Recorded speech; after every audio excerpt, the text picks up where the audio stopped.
Ey qərib məmləkət, ey qürbət diyar, demə yollarımı azıb gəlmişəm.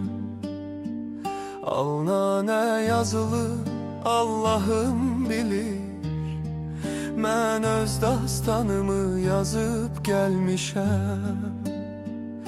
Köküm, çiçəklərim, tağım oradadır. Mən burada xəstəyəm, sağım oradadır.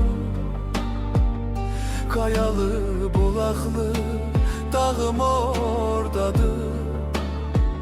Damlayan qayadan sızıb gəlmişəm. Özün bil, özgəyə bildirmə məni. Ağlada, ağlada güldürmə məni. Sən Allah qürbətdə öldürmə məni. Vətəndə qəbrimi qazıb gəlmişəm.